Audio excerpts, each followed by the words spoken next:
మనం నిన్ననే చూసినాం. తెలుగుదేశం పార్టీ ఎమ్మెల్యే ఒక జిల్లా మహిళా అధ్యక్షురాలతో ఏ విధంగా స్పందన అది రికార్డ్ చేసి ఏ విధంగా హైలైట్ అయింది. ఆయన పరిస్థితి కూడా చూసాం.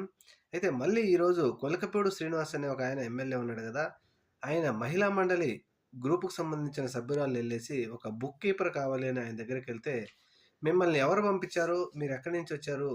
మిమ్మల్ని అది చేస్తా, ఇది చేస్తా, మిమ్మల్ని పంపించినోడిని అది, ఇది అని తిడుతూ ఆయనని వాళ్ళని తిట్టి పంపించేస్తూ ఉంటే, తర్వాత మళ్ళా వేరే బుక్ కీపర్‌ని పెడతాము అని చెప్పి ఆయన వేరే వాళ్ళని పంపిస్తే, వాళ్ళని వద్దని చెప్పేసి, ఈయన పంపించే వాళ్ళనే పంపియడంతో, మీరు నాకే ఎదురు చెప్తారా అని చెప్పేసి పోలీసోళ్ళకి చెప్పడంతో, పోలీసోళ్ళొచ్చి ఈ మహిళలందరిని తీసుకుపోయి అరెస్ట్ చేశారు. అసల ఈ తెలుగుదేశం పార్టీ ఎమ్మెల్యేలందరూ మరి ఈ విధంగా ఎందుకు వ్యవహరిస్తున్నారో, వాళ్ళ భాష ఏంటో, వాళ్ళ పద్ధతులేంటో మరి అది వారికే అర్థం కావాలి. ఇది ఎంతవరకు మహిళల్ని అసభ్యపరచడం